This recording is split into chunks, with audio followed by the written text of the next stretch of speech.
Hey, good afternoon, Tom Ginn, Elevate Your Profits. Hey, this afternoon, Mark's going to be jumping in here in a second, but he's getting this information out to our audience. I just want to say, hey, thank you for those that are watching this and sharing it from tonight or in the past. We really appreciate that. Tonight, we're going to be doing a little bit of different format. We didn't have a guest scheduled tonight, but we are going to do a presentation, a recorded presentation, and I'll get into that here in a moment. So, stay the whole 30 minutes watching this video, because it's going to tell you what's happening in today's market. Are you prepared to meet those market demands, and who's driving the markets, and how can you make those transitions? And so this tonight's presentation will hopefully give you some insight of what's happening in the marketplace, who's driving it, and how do you implement and meet those needs when 5 or 6 major areas that the market is being dictated by today. So I'm going to bring in my buddy, my colleague in crime, Mark Gasser. Are you ready, Mark? Absolutely. Yeah, I'm ready. I'm just on a sharing frenzy here, because this is going to be kind of different what we're going to talk about. Absolutely. Isn't it? Yeah, we are. Matter of fact, our guest in November is just jumped on, Jay Skinner.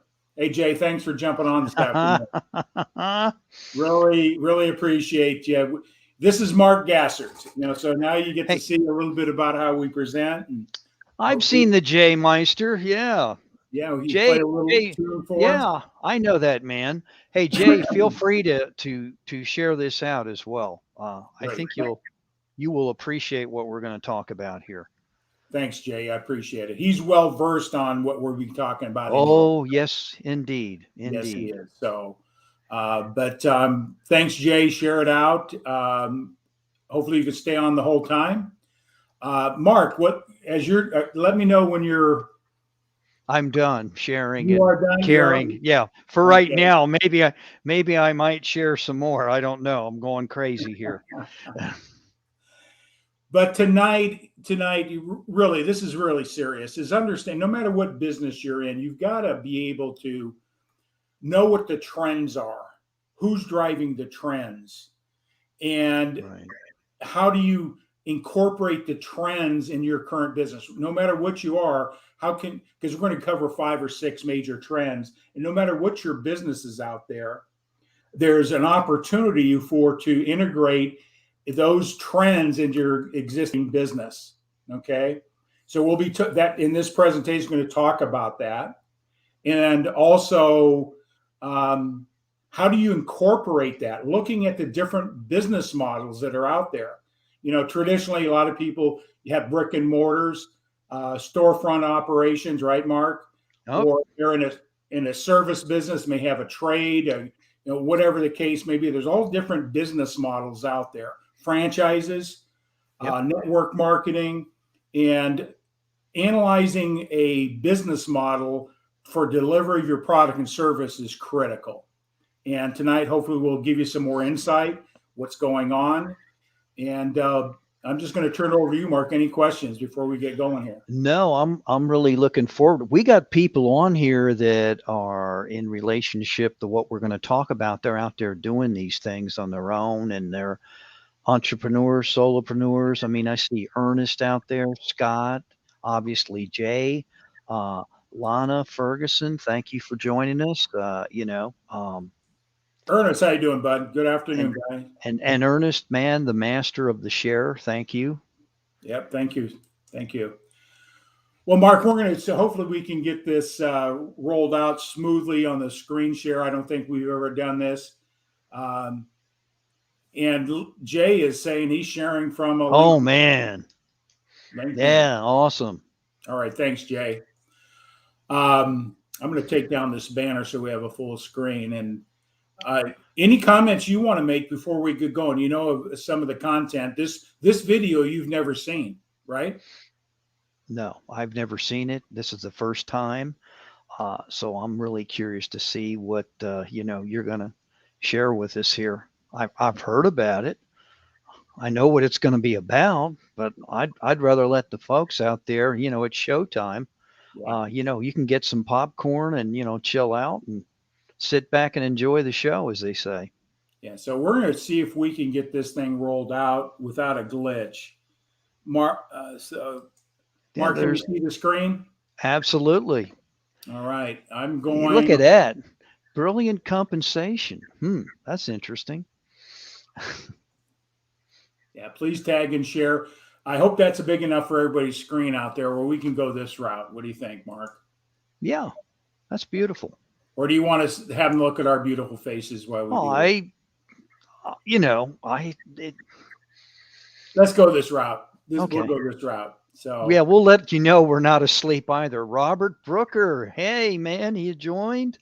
Thank you, Robert. thank you. Yeah, so here we go.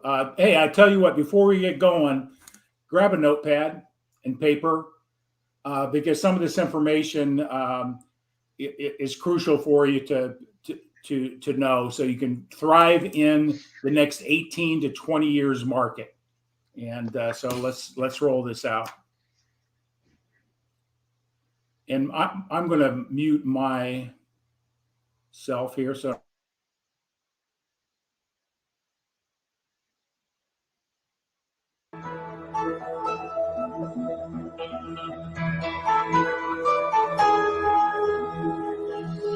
Hello, my name is Tim Sales. I'd like to first say that you're not going to see glitz here, so please don't expect it.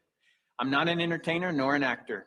I've created this video as a tool designed to educate people about a business concept that works for people who are willing to put 100% of themselves into something.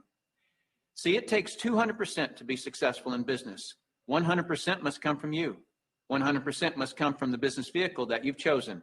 Business vehicle meaning how you earn your living, how you support your family. I've seen people who relentlessly pour 100% of themselves into a business vehicle, profession, or job, but that vehicle doesn't have the capability to give back 100%. The mechanics of wealth are just not there. But no one has ever fully explained to you why it doesn't work and why it's a waste of your valuable time if your goal is financial success. This video is for the person who is willing to put in their 100%. They're only lacking the right business vehicle, the explanation of why it's right, and the evidence that it does in fact work. Even though I say you must put in 100%, that doesn't mean that you have to work it full time. I didn't.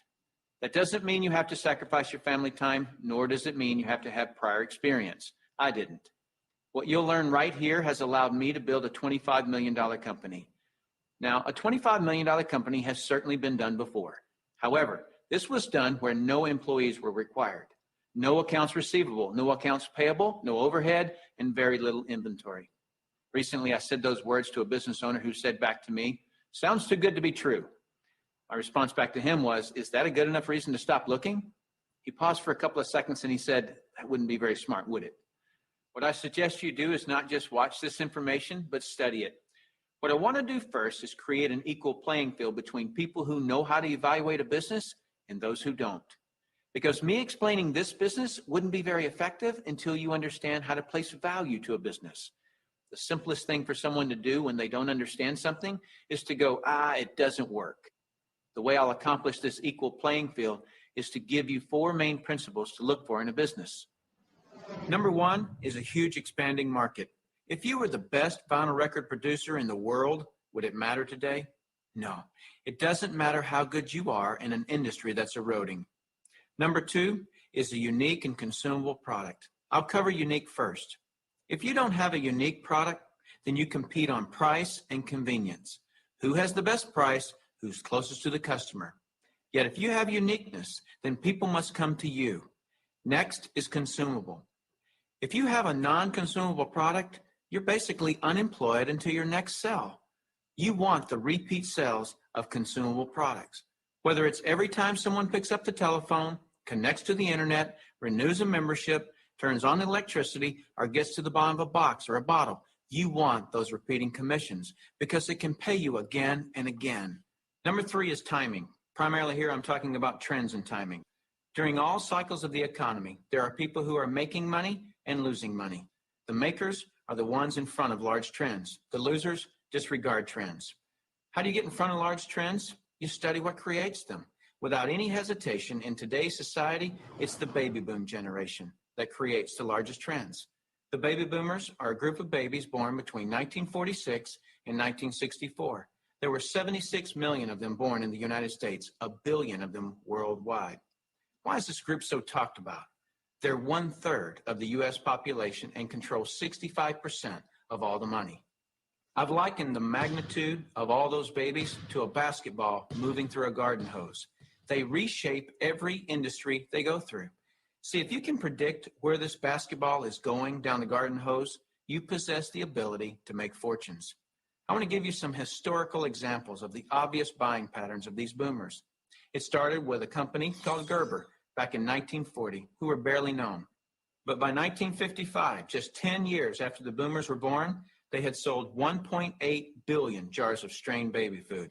As the boomers took their first steps, it was Buster Brown and Kenny Shoes. When the boomers went out to play, Mattel and Hasbro got rich, providing toys to this young group. In 1957, we built more elementary schools in the U.S. in 1 year just to handle the overflow than we did in any 12-year period before or after. As the boomers went through their teens, Dairy Queen, McDonald's, Kentucky Fried Chicken became billion-dollar companies feeding the boomers. When the boomers moved through their 20s and 30s, which was in the mid-70s, what was the industry to be in? Real estate. Why? Because the boomers had heard from their parents one time too many, as long as you're living under my roof, you'll do as I say. So they wanted their own roof, which created a 15-year real estate boom. And people are still talking today about the great time frame to be in real estate. Then what happened to the real estate market in the late 80s? It began its decline. Why? The basketball had moved through the real estate industry. Another example of this is the U.S. stock market. Several years ago, I heard a stock market analyst speaking on the radio saying that he just couldn't believe the stock market had a 15-year rise. Notice the number 15 years keeps coming up. Anyone with a good understanding of the baby boomers could have seen this coming and profited from the recent stock market activity. Why does this 15-year number keep coming up? Because the baby boomers were born between 1946 and 1964. And so 18 years separates the front edge from the back edge. A very important number for you. If you look for trends on the front side of the basketball, you get the full 18 years for your products to be popular. That's the reason you study the nose of the basketball. So your business, no matter what your business is to be looking at what industries are expanding or which industries are about to expand. You shouldn't care how long you've been doing something or how long you've been in school to learn something. Are you in front of trends or not? Don't have a loyalty to something just because you've been educated in it or doing it for a long time. So looking at the current trends, we basically got 1 billion people who are in their 50s and 60s. Since that's the case, what business do you want to be in? Let's look at some obvious current and future trends. Health and looking younger are going to be tremendous trends.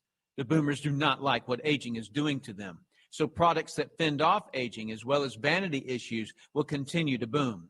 Businesses that focus on retirement issues will do very well. The crux of it will start with the boomers having enough money to retire. Businesses that offer ways to make money will obviously flourish.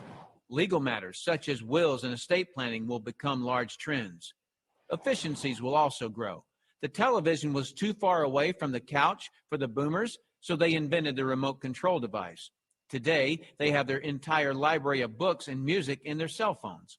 The boomers have always been enamored with technologies that make life easier. These technologies will actually create industries. For example, the computer created the need for antivirus software. The internet has created a need for identity theft protection and firewalls. But there will be many additional industries created by the computer and internet technologies. It is the computer plus the internet that made the iPod, iPad, and iPhone possible. As a side note, the baby boomers are not the only trendsetters. They are just the largest and have most of the money. As the world becomes one, the international market will play a big role, as well as the group born just after the baby boomers that are known as Generation X. But remember, the boomers control 65% of all the money. So when a bright Generation X person creates a great new product or service, they must make it simple enough that a baby boomer can understand it. Otherwise, that product will not reach mass acceptance. Those are some of the big trends. So if you want to be brilliantly compensated, you must focus on industries and companies that have positioned themselves in front of these trends. All right, let's move forward. Number 4 is leverage. I'm going to spend some time on this one because we're not really taught this in our society. We're taught to go get a good education, build a resume, and exchange our expertise for someone's dollars. The problem with that is if we're not exchanging our expertise, we're not making any dollars. So vacation time is costly. A walk around the golf course, costly. Family time, although extremely important, is costly. I'll define the word leverage as an increased means by which to attain something. One form of leverage is investing $5 million and earning 10% interest, which will yield you about 41 grand a month in income. So whether you're enjoying family time or playing golf or vacationing, you're still enjoying 41 grand a month in income. You're leveraging off your money. That's a leverage everyone would love, but very few have it. Let me explain another kind of leverage that's available to everyone, including yourself. Incidentally, if you get nothing more out of this video than a better understanding of this little simple concept I'm going to explain, you'll have gained something very valuable for watching it. Imagine, if you will, you own a company. You employ just one person, me. I work for 8 hours on Monday. You work for the same 8 hours on Monday that I do. Now listen closely. You get paid on 16 hours worth of work because you take a portion of my productivity as income back to yourself. You're leveraging off my efforts because I'm your employee. So theoretically, the more employees you have working for you, the more leverage you have. However, have you ever had employees? If you have, you know that in theory, hiring employees sounds great, but it's very difficult to reach leverage through employees. I've heard it said that if you have one employee, you have one headache. If you have 100 employees, you run an adult daycare center. And the reason being is this: no employee will ever work as hard for your company as you will because they don't own it. Here's my rule of thumb for reaching true leverage. If there's one sentence that epitomizes the entire video, it would be this: to have true leverage, you must create a situation where everyone has the same amount to gain. Only then do you have true leverage. Let me give you an example of this type of leverage. Let's say that I'm a real estate broker and I hire an agent named Robert.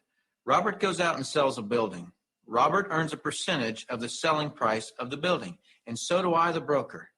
Why do I, the broker, earn a percentage when it was Robert who sold the building? Well, I did some of the advertising. I trained Robert. I had the initiative to go get my broker's license in the first place. I put up the risk. I did a lot of things. And so it's valid that I, as the broker, earn my money. But Robert doesn't work for me as an employee. He's an independent contractor. He just hangs his real estate license on my wall. My point here is the broker and the agent have the same amount to gain from the sale of the home. It is totally in the agent's interest to earn more money, which is a form of leverage for the broker. There is a flaw in this leverage situation that I've shown you, and it's this: the broker can have multiple agents, but the agents cannot. The broker has leverage, the agents don't. Until the agents do what most brokers dread. What happens when I, the broker, have been real effective at teaching Robert to be a good agent? What's Robert going to want to do in a couple of years? Be his own broker, right? Is this good for me, the broker? No, because as soon as he becomes a broker, two bad things happen to me. Number one, he breaks away from me and I lose him as an income source. And two, worse than that, he's now my competitor that I trained. He knows all my good stuff. By the way, this doesn't just happen in the real estate industry. It happens in practically every industry. Have you ever heard the expression, I'm just going to work there for experience? What does that mean? It means I'm going to strip them of their knowledge and then go do it myself. If you're a business owner, how many people have you trained who are no longer working for you? How many people have you trained to be your competitors? Well, this gets worse. Let's say that Robert is now a broker right down the street. What will he do now that he's a broker? He'll go out and hire his own agents. And let's say one of those agents is Linda. Linda also eventually wants to be a broker. So she becomes a competitor to me that I indirectly trained, as well as Robert, who I directly trained. And this continues on and on. I actually created a chain of competitors that I trained. What if we did a whole paradigm shift? Here's where this becomes brilliant.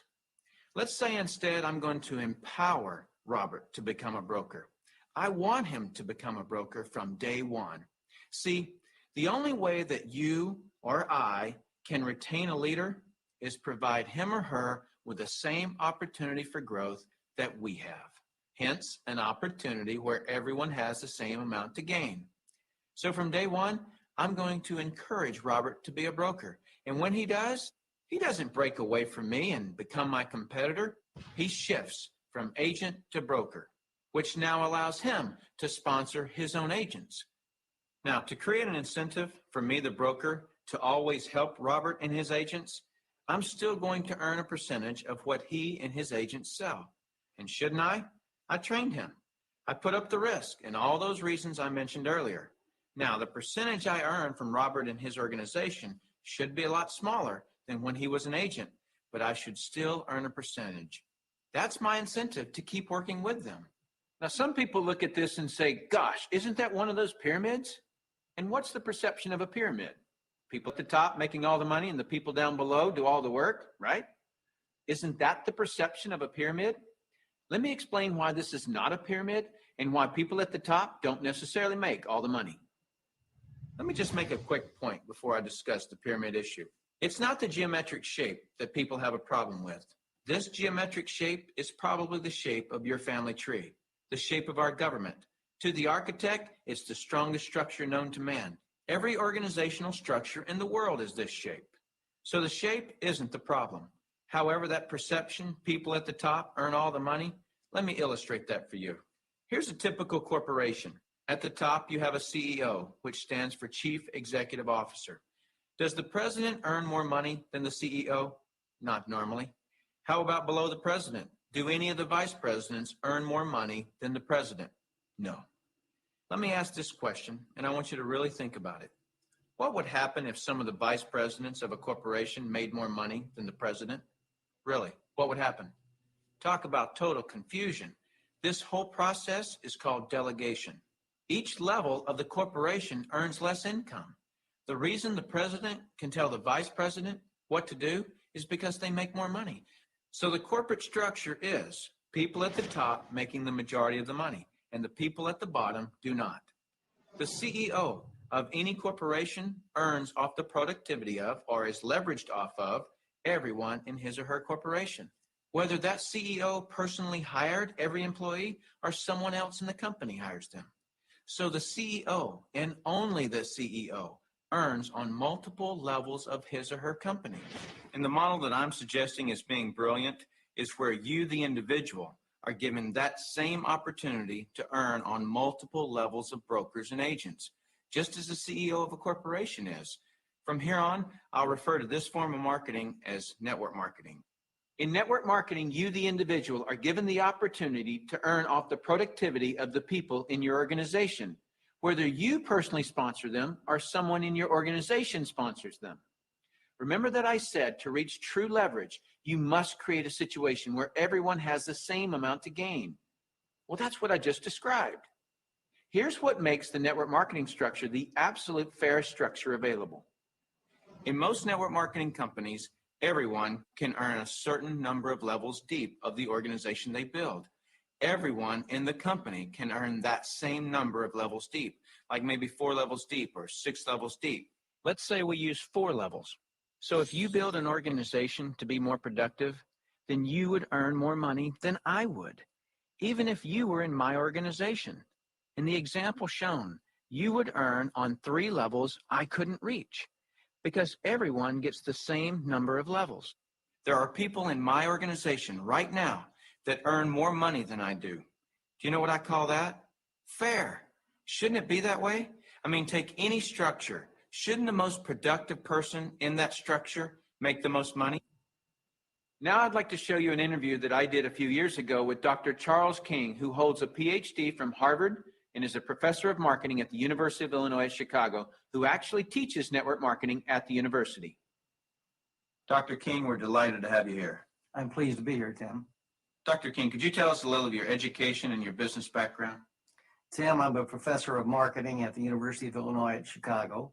I got my bachelor's and master's degrees from the University of Texas in Austin, spent a tour of duty with the Exxon Corporation, and then returned to get my doctorate in business administration from Harvard University. More important to this discussion, over the last 6 years, I've been involved in doing research, teaching, and consulting in network marketing. So coming from such a conservative school, and I know you a little bit, and I know you to be very conservative, what caused you to look at network marketing to begin with? In 1990, we had a major economic recession in the United States. The Midwest and Chicago particularly were very badly hit. As a result, the interviewers stopped coming to campus. We were graduating hundreds of students a semester, and they weren't getting jobs. Our alumni were coming back to us, losing their jobs, looking for help, and we had nothing to offer them. Now, I started looking, because of my background in business consulting, at alternative career paths. I went out and I looked at starting your own business, at home-based businesses. I looked at franchising. I looked at direct selling. And in the direct selling arena, I backed into network marketing. Now, I was very cynical, skeptical. Tim, I was negative about network marketing. They don't teach network marketing at the Harvard Business School, and I didn't know much about it. The end result was one of my students who was on the team asked me, "Why are you so negative about network marketing?" I looked at that young man and I said, "Son, I know enough to know I don't want to know anymore." That student looked at me and he said, "Professor, if I gave you that answer to that question with no more information than you have, you would give me an F." I turned to him and I said, "Son, you're absolutely right. I have no basis for that conclusion. You just made an A." As a result, we went to the library, we went to meetings, and for the next 6 months, we did due diligence on the network marketing industry. I visited the top companies. I talked to network marketing leaders. I became an evangelist. In 1990-91, we started teaching network marketing in the marketing curriculum at the university. Suppose you run across the super skeptic. What advice do you have for them? Tim, I would recommend they do precisely what I did. I was a super skeptic.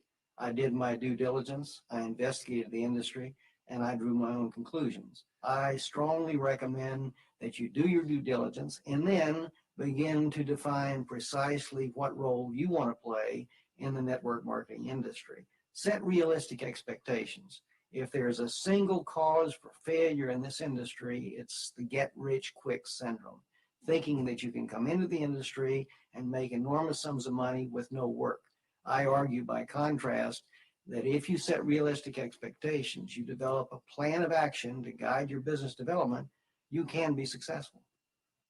And that's coming from a Harvard Business School graduate who was a true skeptic, but through due diligence, he learned the truth. Warren Buffett owns a network marketing company. If you don't know who he is, he's typically listed in the top 5 richest people in the world. He created his wealth by investing in and buying the highest quality companies. Why do you think Microsoft or AT&T, Gillette, Colgate, Citibank, IBM, Toyota, Xerox, Texas Instruments, General Motors, General Electric, AOL, Oracle, Sun Microsystems, Coca-Cola, and many others distribute some or all of their products and services through network marketing? They use this method to distribute products because network marketing is a very efficient model to distribute products and services. These large corporations are firm testimony to the industry's success and credibility. This confirms what Professor King was saying about that the industry has come of age and is now a true profession. The reason so many people are coming into network marketing is because people want control of their life. They want a quality of life, and network marketing truly offers that. I hear people all the time complaining that they are too busy or don't have enough time. People act as though time owns them instead of them owning time. Have you ever noticed that there are people who, with 24 hours, earn $10,000 a year, and there are people in the same 24 hours who earn $10 million a year? Let me explain the difference. I've heard people say this phrase: "It's easier to just do it myself than try to get other people to do it." Whenever I hear that phrase, I know that person just nailed their feet to the floor. All they can do is expend their time, not invest their time. Here's a secret. Wealth is hidden from those who must do it all themselves. Wealth exposes itself to those patient enough to train others. When you understand the power of educating and empowering others so that you get more done, you're truly on your way to wealth. Now, with that understanding of the importance of training others so you get more done, look at network marketing and you'll see why I call it brilliant compensation. In network marketing, what you teach and train others to do is duplicate what you do, which is to find and train others. This is actually multiplying you. That's why I say next to your spiritual growth and your family, there is nothing in the world you can do that will reward you better than investing your time in network marketing. I'd like to cover one last thing in closing, which I feel is one of the most important points for you to fully understand the value of network marketing. Let me illustrate something to you that is so profound. What's the maximum number of hours you could work in a day? 24 hours, right? So if you didn't sleep all day, you could work 24 straight hours. What if you didn't sleep for a whole year? You could actually work 8,760 hours in 1 year. But that's the maximum number of hours you could work in a year. I have 56,000 people in my organization worldwide. Well, let's suppose that all 56,000 people work just 1 hour out of a year. 56,000 people times 1 hour each equals 56,000 hours of work that I'm being paid on. Well, for most people to earn on 56,000 hours of work, they'd have to work for over 6 years, 24 hours a day without sleep to put in the same amount of hours that I could in 1 hour a year. Let me throw in something really ridiculous. Suppose all my 56,000 people worked 1 8-hour day in a year. 56,000 people times 8 hours is 448,000 hours I'm being paid on. Well, it would take most people working over 51 years, 24 hours a day, to do what I could do in 8 hours a year. 8 hours in 1 year versus 51 years working 24 hours a day. Doesn't seem fair, does it? It's definitely not fair. What's not fair is that you haven't understood this until today, and other people have. But now that you understand it, take responsibility for it. Don't go running and try to create reasons why you can't do this. You can do this. I don't say any of this to impress you. I don't need to impress you. This is an educational-only video. My purpose in creating this tool is to contribute back to that woodpile that so generously gave to me. Because network marketing has given me a lifestyle I previously couldn't have imagined. And because network marketing has given me total financial and time freedom, I feel it my responsibility to explain the industry in an understandable way. So I say all of this only to impress upon you that the difference between the wealthy and everyone else is leverage. You've got to understand that. And nothing gives you, the individual, leverage in such an ethical way like network marketing can. So go get a pad of paper, write down what you really want in life. Then call the person who gave you this video and tell them whether you're an A, B, or C. C is see you later. No thanks. That's fine with us because your relationship with the person who gave you this video is more important to us than anything. Or you're a B. A B is I may be. I want to first explore the product. If that's you, then do that. Don't procrastinate. The number one killer of financial success is procrastination. People just putting it off until tomorrow, and they've somehow convinced themselves that they'll actually do it tomorrow. You know what I'm talking about. As soon as I'm done with this project, then I'll have more time. Or as soon as little Jimmy gets back to school, then I can, and they never do. If a person has an excuse, they have all they need to fail. Don't let that be you. Get your product today. Or you're an A, and that means absolutely. No, you don't have all your questions answered, but you see enough to start and begin your training. Very well done to you in your ability to make a decision. If it's late at night and you just watch this, don't be concerned that the person who gave this to you is sleeping right now. They'll be up. And if they're not, wake them up. Tell them, hey, now that I understand this thing, I can't sleep. And if I can't sleep, you're not going to sleep. Believe me, they'll appreciate that call. So call that person and tell them whether you're an A, B, or C. That's it. Join us. You'll be glad you did. Now is the right time, the smart time. Thank you for taking the time to view this video. I hope it's been educational to you.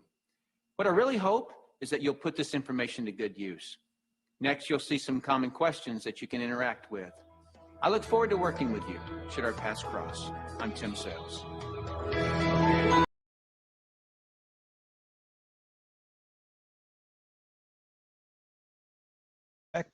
Back. I am back. So would you come away from this, Mark? This is the first time you've seen it. I've seen it several times. I think it's very informative. It's very professionally done, and I think it dispels the myth of what is MLM. And I've heard all sorts of things under the sun, what some people call it, and scheme, pyramid, the triangle effect. Yeah. I mean, it goes on and on and on. But Mark, that's, we talk about schemes. It's all about ignorance, not knowing everything you need to know. You shouldn't go into any business without doing your due diligence. Now, what are our options? If you want to go into business, right? Solopreneur, hey, I want to become a real estate agent, or I want to sell my crafts. I want to go take my skills as a mechanic or a carpenter or a woodworker. So we have those. Do you want to take your skill and talent and take it to the marketplace? What's the biggest problem there for most people to go into business? Mark, what would you say? It's coming up with the initial dollars and cents to start their own thing. Yeah. You got to get licensing. You got to do this. I'm not making excuses. I admire anybody that has their own business. I always have, always will. I respect that to the nth degree. But with what's going on in our world today and how things operate, I mean, I don't know if it's as easy as it was to do those things, and I won't go down that road. I'm going to stay out of the political arena, but things are different, Yeah. So Mark, a lot of people want to go into business to express themselves. I did it, take control. I get that. But here's the thing I did some research of my own. First of all, I'll go back to my starting days. When I left corporate America, I went into financial services. It was the same business model with real estate. But I had an opportunity to build and train and develop my people. Matter of fact, there were 3 people that went to senior vice president while I was a vice president, and one of them went to national sales director. So it's not a pyramid. It gives, like they said, it gives everybody an opportunity to take their talents and hard work and benefit from it. But going back to going to business, the average startup cost for a modest business is $30,000. That's a national research. So most people don't have $30,000, or if they do, they're not willing to risk it, right? Mark, we were talking the other day about somebody wanted to go into business and wanted to start, say, lawn care. Yeah, there's a great one right there. Yeah. What do you got to invest? You got a truck, a trailer, all the equipment. You've got $150,000 to $200,000 before you mow your first lawn. Going to business is risk and takes a lot of money. So what's the next option people have? Go to work and get a license. Go to work for an insurance company. Let them carry, right? They carry all the load, the marketing and product and all that stuff. You just go out and learn the craft and benefit from. Anybody's in sales. I call them you're an entrepreneur anyway, right? Mm-hmm. Would you agree? Oh yeah. So that model works for a lot of people. If you find a model that allows you to do that, to take an interest, real estate, insurance, investments, or whatever the case may be. But then what's the next option for people? Franchises. Yeah. And I don't even want to go there. What does that maybe cost you? Oh, that's quite a few pennies. Very much so. So as thousands, millions, yeah. It's insane. Mark, if we're going to look at options, and then getting investors to support your idea, and that's a big to try to accomplish. So, but here's the thing that I really want to share. I've been using network marketing. I've been in network marketing from the insurance industry, my financial coaching. I find products and services that are either affiliate or network marketing to fill a need that I personally can't do. So my message out there is, no matter what your business is, find a product and service that will tap into what's the emerging market, the baby boomers. They're driving what's going on today. Sure. Ask yourself, is your business serving that market to the fullest potential? That's where the money is. And if it isn't, how do you bring in a product or service in an economic way to fill that need? Let's say you're a financial coach or in the financial arena. Well, you want to bring some product in that can help support that client. And there's a lot of those services that are marketed through network marketing. So you don't have to switch anything. You don't have to go out and make another investment. You're now bringing in entities to support your main business. And the most cost-effective way to do it, you have no risk, no capital investment. You don't have to create product. You don't have to create systems. So what you have is an ability to take your existing business, no matter what, find something in network marketing that gives you residual income, allows you to leverage that time. That's what I've done. That's what Mark is leveraging, doing. That's how we've linked up. And there's so many network marketing out there. You've got to do your due diligence, right? Like anything else. So that's the purpose I wanted to bring this in, because there's a big myth out there. A lot of people are in their business are struggling because they're missing out where the big dollars is. That's the baby boomer. So what'd you think of that analogy? So I think it's great. And for those that say they don't have time, every Saturday and Sunday I see thousands upon thousands sitting in the stands watching games.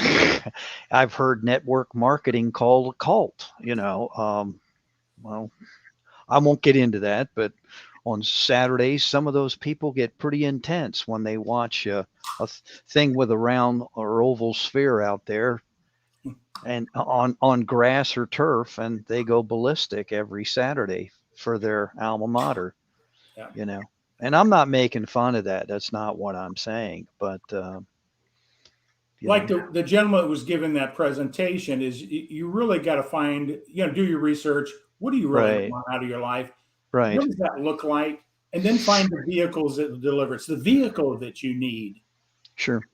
And most people can't afford a vehicle that's already been created, such as a Taco Bell or a McDonald's or any of the franchises out there. You got 150, 200,000 or more, in many cases, $1 million, you get a franchise. Who does that walk out? Yeah, a lot. And the other thing I was going to tell you, Tom, is I think a lot of people are looking for something outside if they're working, have their own job, or even their own business, but they're not looking for something that's going to be they're replicating what they're currently doing in terms of their job or their business. They're looking for an alternative that's going to get them there faster, quicker, and there is no shortcut. But when you bring up that MLM thing, everybody geeks up about it, and yeah, and it's just lack of knowledge. You work in a pyramid already. Most people don't realize it, and I'd rather have that opportunity to sell a product or service I really believe in. I use myself. That's my criteria. That I've always done. Is it bettering other people's lives? That's what I got in financial services. Everything I've done is in my coaching. I could have built an agency just like anything else. I could have trained and developed people, consulted my own business. Guess what I would have done? Just like the real estate broker, I would have trained my competition. Right. So that model didn't make a lot of sense to me. You spend all this money, time, and make a few bucks on the front end, but I lose that opportunity of their talent and skills. And I said, I don't think that's the model I really want to do. Train my competition. Hey, I do have to bring this up. Robert says, if the C word, I think I know what he's talking about there, is going to be used, one could view many large business entities C like. Yeah.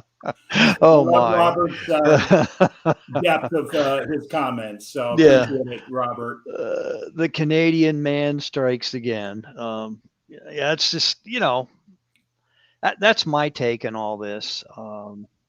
And, I told you off script here about my brother-in-law, and very successful, tremendous business person. That there was one thing lacking, and it was his health. And I'm talking about a millionaire over a few times. And there's a lot of things to look at. I know some people are probably saying, "Hey, what do you know?" But he used to say, "If you have your health, you have everything," because your health enables you to do just about anything you want to do if you want to do it. So, Yeah, no Ernest, problem. another good comment here about the boomers. Yeah. I'll have you read it, Mark. Okay. Ernest states that boomers in the 60 to 80-year bracket are looking for ways to add to their limited income, but are afraid of losing their limited income. That's a great point. And if they learned their business and hustled, they could afford to give up their limited income. Gee, I wonder what he's talking about there. Yeah. That's A a great point, point. Ernest. Thank you for sharing that. Great point. And they talked about some of the trends in the baby boomers, and I've always tried to analyze how I can fit a need that everybody has. Right? People are struggling with money. Financial coaching is a place. There's product that needs to be filled in that to help them accomplish a financial goal. Guess where some of the best products come from to fill those needs? Network marketing. Right. The cheapest way, and I don't want to say cheap as in a negative way, the most cost-effective way to get a product or service to the marketplace is word of mouth network marketing, no matter what it is. You look at what's happening in the trends in real estate. A lot of people don't realize that EXP is a network marketing real estate operation. Yep. Uber, they're changing the trends. If you're in real estate, how is that going to impact your business? Having somebody that's disrupting the market, you got to be on top of what's going on, because a lot of people are stuck. And I've always done it this way. Well, guess what? 5 years from now, you may not have anything left over, right, because you're not in a place to capitalize on trends, the market, a way to bring product to the marketplace more cost effectively. Hey, just create a product, figure out what it's going to take to get to market. You got a couple $1 million before you even get it to market. Hey, Ernest said the SS word, Social Security, and that's a great comment there. Lana said, "Fear is the end of every opportunity to go forward." Yep. And Ernest says, "I don't mean to sound like a curmudgeon. I got him. I have a book on that, curmudgeon. But people who depend on their pension are enslaved to a government owner." Mic drop. Yeah. And if they've earned it, God bless them. Particularly those that have served. I knew this. I was watching Lisa Copeland doing a live stream about EXP last year. Yeah, that's great, Robert. Yeah. As we're talking here, Mark, our whole premise of doing Elevate Your Profits is just to bring new ideas and awareness to the opportunities, what to be, what to prepare for, whether you desire to go into business. Find that thing that you love and find somebody that can teach you how to do it, no matter what it is. If it's basket weaving and that's your passion, go find somebody that knows how to do basket weaving and be very successful getting product to the market.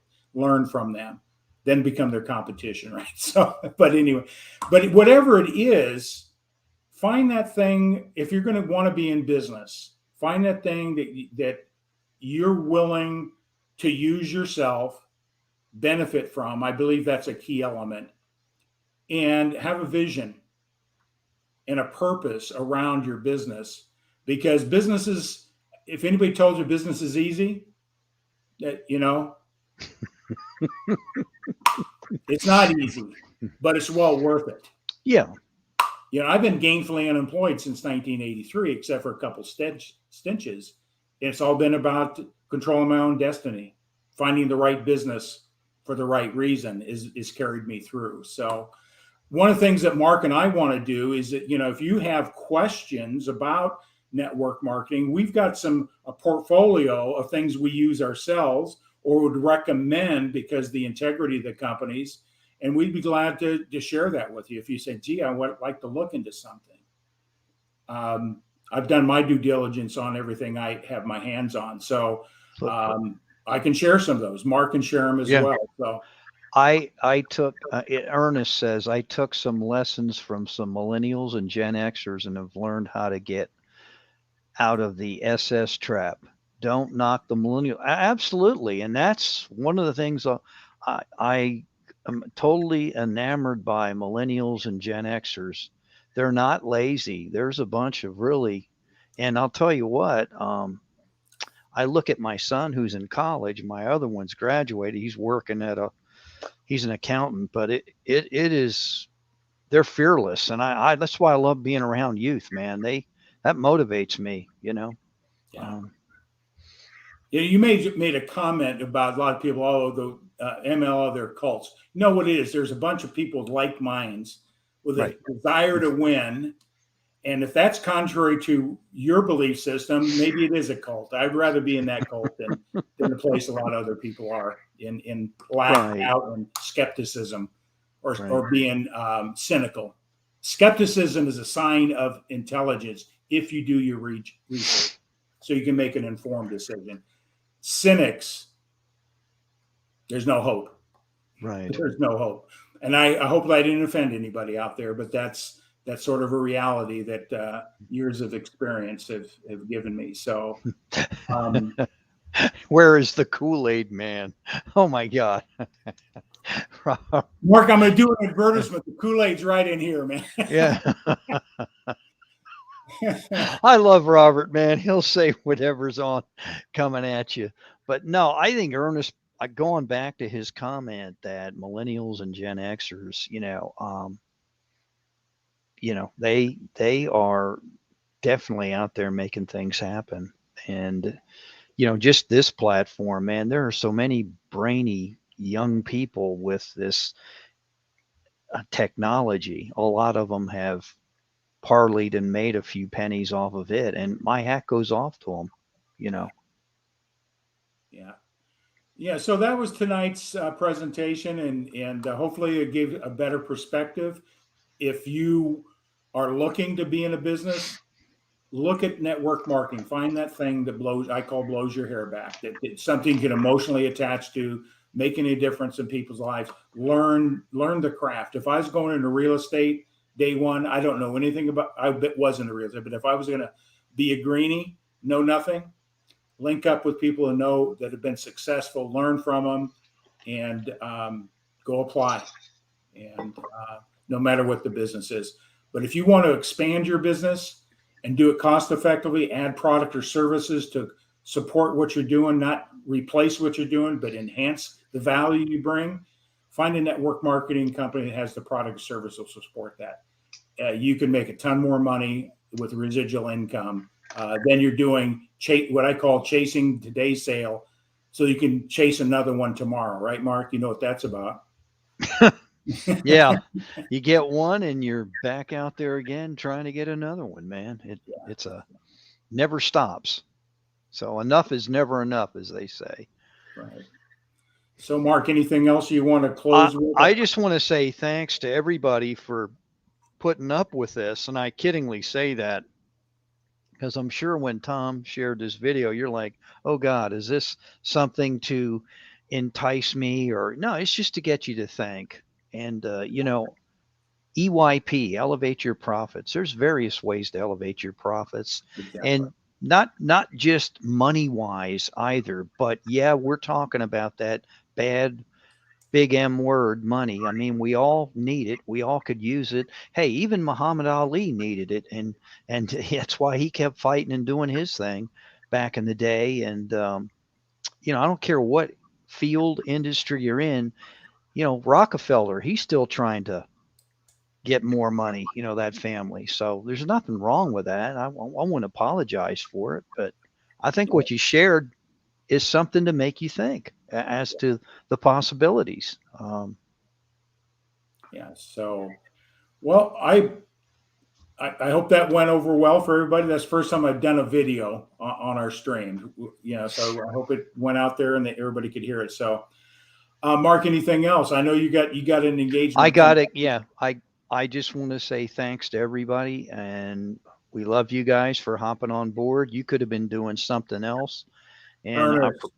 we truly appreciate you, taking time to say hello and joining us. Yeah. Yeah. Much appreciated. Hey, next week we do have an announcement. Our guest is a colleague and friend of mine here in the Milwaukee. He used to be the vice president of marketing and sales for a very significant meat company here in Wisconsin. He had national responsibilities. He's now retired, and he is a business coach and consultant. So we're going to bring somebody in that, if you've got employees or looking to improve your sales, what are the profiles that you need to be looking at so you can build a successful business. And so he's going to come in, Bud Matthews. I highly respect this man, his integrity. What he's done for the company he used to work for is very significant. And what he's doing now to help other entrepreneurs and businesses build a strong foundation, find the right people. I mean, that's the key in any business, right, Mark? Would you? Oh, yeah. Finding the right people. So we'll be in for a good treat with Bud Matthews. So we are going to sign out. Ready? I'm ready, sir. Hey, enjoy the cha-cha tonight. What steps are you learning tonight? What do you got? Oh boy, do I have to go through this? Oh yeah, tonight we're refining the this is a country western type, so it's a waltz that we're going to refine and embellish, and so like they said, public speaking, learning how to dance, that's that'll work on your self-image and ego, but Yeah. I'm enjoying it. It's a lot of fun. I'm really met a kind of a cool group of individuals that they have a passion for it, and I'm out there trying to do the best I can to keep up with them. Man, I bet you got some rhythm, man. I bet you got some rhythm. A little bit, but there are people older than me, man, that they blow my socks off. They're awesome. They're just having a blast out there. Have you stepped on Gina's feet yet at all? No. Oh, okay. No. Not even the instructors. It's funny when they come up and say, "Here, let me show you how to," One of these days, Mark, we're going to have you do a live on it while you. Oh yeah, well maybe I will. When we go to a dance or something, I'll say, "Hey, here I am. This is what I'm doing," and I'll have somebody on the camera and say, "Hey, if I can do this, anybody can do this." And it's just like what we talked about tonight. I mean, you just got to put one step forward, and that's half the battle. My mom is 91 and still does the what's that? Shut. It must be a Polish dance or a German dance or something. Doing that ballroom dancing thing, yeah. Well, somewhat, but it's a combination thereof, Robert. But yeah, it's been kind of fun. Let's close with this. Read that out, Mark. And this is from Ernest Odell, the Master Blaster that you get to see every now and then. Once you learn how to use the tools available, you can make more money in 1 month than most people can make in a year. Awesome. Yeah. Well, let's close with that, Mark. Thank you, Ernest, for sharing that. Yeah. That is something to, that's a great quote right there. Yeah, it is. I want to keep that up in the closing. Hey, Mark, have a good time tonight. And again, thank you. Everybody turn on their notifications for next Monday night. Bud Matthews is coming in. And I tell you what, if you got a business looking to hire people or try to find the right people, he's got the way to help you sort through that maze of resumes that are usually airless, right? That's all they are, or they are all air. There's no substance to them. So with that all said, we're signing out. Thanks again, everybody, for being here. Elevate your profits. Good night. Night, everybody.